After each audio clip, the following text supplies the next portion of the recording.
শিবায়। হরে কৃষ্ণ বন্ধুরা, তোমাদের সবাইকে অনেক অনেক শুভেচ্ছা।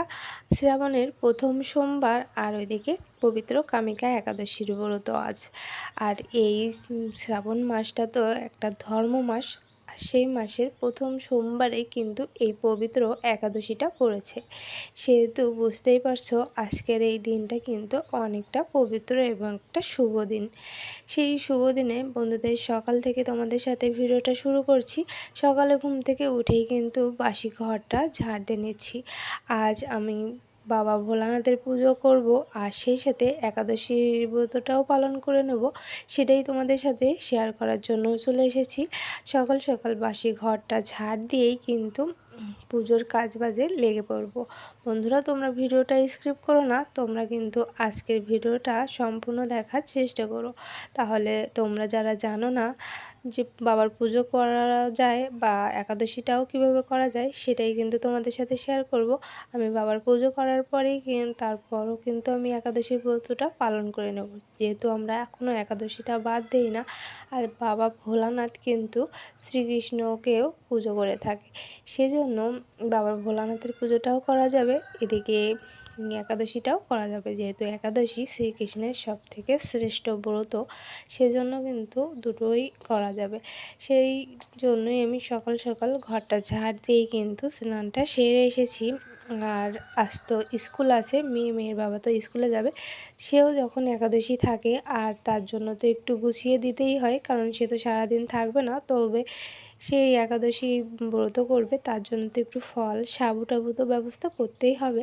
আর সেজন্যই কিন্তু আমি স্নানটা সেরে নিয়েছি। আর এবার যাব কিন্তু রান্নাঘরে, সাবুটা রান্না করেই তারপরে পুজোর কাজে লেগে পড়ব।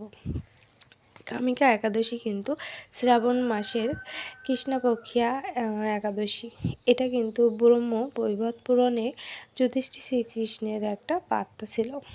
যুধিষ্ঠির মহারাজ শ্রীকৃষ্ণকে বলেছিলেন, হে গোবিন্দ, হে বাসুদেব, শ্রাবণ মাসের কৃষ্ণপক্ষীয় একাদশীর নাম এবং মাহাত্ম্য এইগুলো সবিস্তারে আমার সাথে একটু বর্ণনা করুন।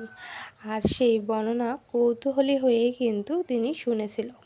আর দেবর্ষি নারদ, প্রজাপতি ব্রহ্মা একই প্রশ্নে কিন্তু তিনি উত্তর প্রদান করেছিলেন। তাহলে বুঝতে পারছো এই একাদশীটা কিন্তু একটা পবিত্র মাস। ভগবান শয়নে যাওয়ার পরে কিন্তু এই প্রথম একাদশীটা হয়ে থাকে। যেহেতু গত যে একাদশী ছিল সেটা কিন্তু শয়ন একাদশী ছিল, আর সেই একাদশীর মাধ্যমে কিন্তু ভগবান শ্রীকৃষ্ণ তিনি কিন্তু শয়নে গিয়েছিলেন। আর তারপরে কিন্তু তার শয়ন অবস্থায় এই পবিত্র একাদশী। আর এই পবিত্র একাদশীর রাত্রি জাগরণ করে যারা করতে পারে তাদের কিন্তু দুঃখ দুর্দশা কিছুই ভোগ করতে হয় না। যদিও আমরা সংসারী, তবুও আমরা সারাদিন একাদশী থাকার পরেও রাত্রি জাগরণ করতে যেন পেরে উঠি না। তবে যারা যারা এই রাত জাগরণ করতে পারে তাদেরই কিন্তু এই একাদশীর ফলটা পেয়ে থাকে। আর তারপরে দেখো আমি কিন্তু সাবু রান্না করার জন্য রান্নাঘরে এসে গেছি। আর আলু দিয়ে বাদাম দিয়ে এই সাবুটা রান্না করে নেবো। এই যে দেখতে পেলে সুন্দুক লবণ আর ওই যে সূর্যমুখী তেল, এই সূর্যমুখী তেল আর সুন্দুক লবণ দিয়ে কিন্তু সাবুটা রান্না করে খাওয়া যায় একাদশীতে। তোমরা যারা একাদশী করো, যারা জানো না, তারা কিন্তু এই নিয়মটা পালতে পারো। এটা কিন্তু সূর্যমুখী তেল। এইভাবে কিন্তু ইস্কনে এই তেল আর এই সূর্যমুখী তেল আর এই সুন্দুক লবণ এগুলো কিন্তু পাওয়া যায়। যারা ইস্কন কাছাকাছি আছে তারা কিন্তু সংগ্রহ করে নিতে পারো। আমাদের এখানে কিন্তু পৌরা আছে, পৌদের কাছ থেকে কিন্তু ওই সুন্দুক লবণ আর এই সূর্যমুখী তেলটা নিয়ে থাকি। আর এদিকে দেখো আমি কিছুটা বাদাম কিন্তু ভেজে নিয়েছিলাম, আর এই যে আলুটা কিন্তু ভেজে নিয়েছি। আর এর মধ্যে কিন্তু সাবু আর বাদাম দিয়ে সাবুর পোলাও করে নেব। আর সেটাই কিন্তু আমার একাদশীর প্রসাদ হবে।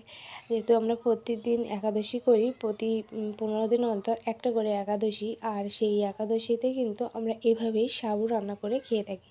তোমরা যারা একাদশী করো, যারা কিছু আহার করো না, একাদশীর প্রসাদ হিসাবে কিন্তু এটা খেতে পারো।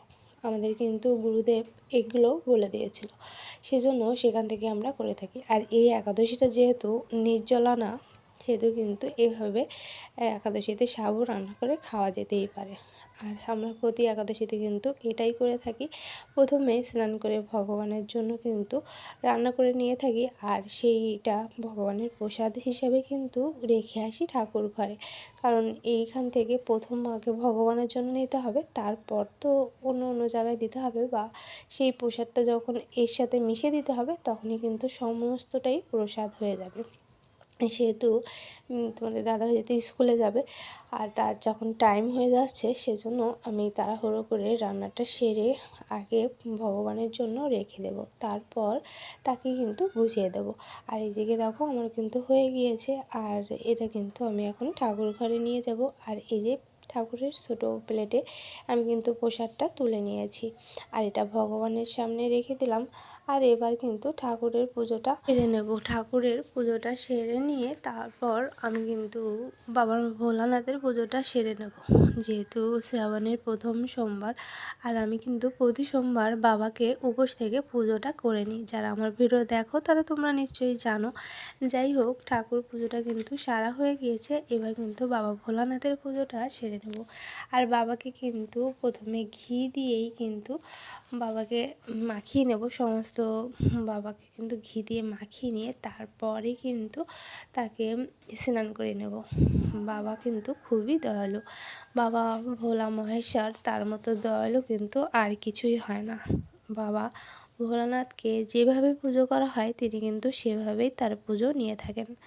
তাকে শুধু সামান্য জল আর বেলপাতা দিয়ে পুজো করলে তিনি কিন্তু ডাক শোনেন। আমাদের যার যেমন সামর্থ্য আমরা কিন্তু সেভাবেই বাবাকে ডাকতে পারি। যদিও ধুতরা ফুল অনেক সময় পাওয়া যায় না, যেমন আমি ধুতরা ফুল পাইনি, সেজন্য বাবাকে কিন্তু সামান্য কর্পূর আর গঙ্গা জল আর ওদিকে মধু সব শুদ্ধ করে বাবাকে স্নান করিয়ে নিলাম। আর এদিকে কিন্তু বাবার মাথায় বাবাকে সন্তুষ্ট করার জন্য কিন্তু বেলের পাতাটা দিয়ে দিলাম। আর এই সময় না বন্ধুরা, তোমরা কিন্তু শিবের গায়ত্রী মন্ত্রটা কিন্তু জপ করতে পারো। শুধু এই সোমবার না, যে কতটা সোমবার আছে শ্রাবণ মাসে, 4টা সোমবারের একটা সোমবার তো চলেই যাচ্ছে, আরও 3টা সোমবার আছে। তোমরা কিন্তু বন্ধুরা এভাবে বাবার পুজোটা কিন্তু সেরে নিতে পারো। আর এভাবে পুজো করলে আমার মনে হয় বাবা কিন্তু মন থেকে বাবাকে ডাকলে বাবা কিন্তু ডাক শোনে। তারপরে দেখো বাবার পুজোটা সেরে নিয়েছি, আর এদিকে কিন্তু আমি একাদশী রয়েছি, সেহেতু কিন্তু আমার একাদশীর পুজোটাও করা হয়ে গিয়েছে। ওইদিকে বাবাকে স্নান করিয়ে বাবার চরণামৃত দিয়ে বাবার উপোসটা ভেঙে নিয়েছি। আর যেহেতু আমি একাদশী রয়েছি সেহেতু তো সমস্ত দিন আমাকে এভাবে থাকতে হবে। এবার কিন্তু আমি একাদশীর এই মাহাত্ম্যটা কিন্তু পাঠ করে নেব। একাদশীর এই মাহাত্ম্য বইটাই কিন্তু সমস্ত একাদশীর মাহাত্ম্য এই বইটার মধ্যে পেয়ে যাবে। তোমরা যারা জানো তারা কিন্তু ইসকন থেকে এই বইটা সংগ্রহ করে নিতে পারো। এখানে কিন্তু সমস্ত একাদশীর মাহাত্ম্য লেখা আছে। আর যেহেতু কামিকা একাদশী, সেহেতু এই কামিকা একাদশীর মাহাত্ম্যটাই কিন্তু আমি পাঠ করে নেব। আর এই মাহাত্ম্যটা তোমাদের সাথে সমস্ত পাঠ করে শোনাতে গেলে ভিডিওটা কিন্তু অনেকটাই বড় হয়ে যাবে, সেজন্য কিন্তু তোমাদের আমি পাঠ করে শোনালাম না, তবে তোমাদের সব কিছু দেখিয়ে দিলাম। তোমরা কিন্তু প্রতি একাদশীতে এইভাবে কিন্তু মাহাত্ম্যটা পাঠ করে নেবে। একাদশী করে একাদশীর মাহাত্ম্য পাঠ না করলে একাদশীর ফল পাওয়া যায় না, সেজন্য এভাবেই কিন্তু একাদশীর মাহাত্ম্যটা পাঠ করে নিতে হয়। আর এই একাদশীতে সাগর অরণ্য যুক্ত পৃথিবী দানের ফল, দুগ্ধগাভী দানের ফল অনায়াসে কিন্তু এই ব্রত পালনে লাভ হয়ে থাকে।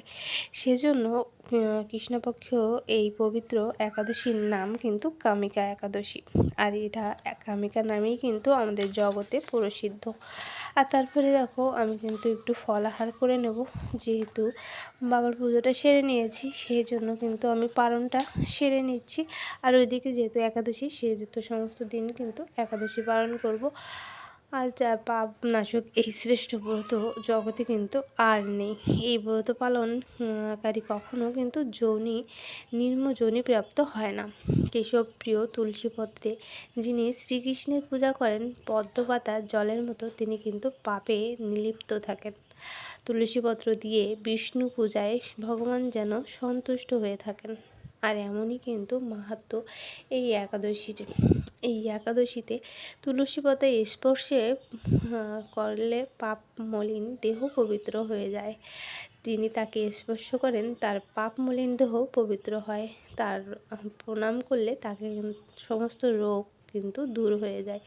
বুঝতেই পারছো, তুলসী পাতা দিয়ে শ্রীকৃষ্ণের পুজোটা কিন্তু সেরে নিতে হবে। আর এভাবে কিন্তু আমি বাবা ভোলানাথের পুজোটা সেরে নিয়েছিলাম, আর ওইদিকে কিন্তু একাদশী ব্রতটা সমস্ত দিন পালন করে নেব। এখন আমি প্রসাদটা নিয়ে নিচ্ছি। তাহলে বন্ধুরা, আমার এই ভিডিওটা তোমাদের যদি একটু ভালো লেগে থাকে তবে তোমরা আমার পাশে থেকে যেও। তোমরা তাহলে সবাই ভালো থাকো, সুস্থ থাকো।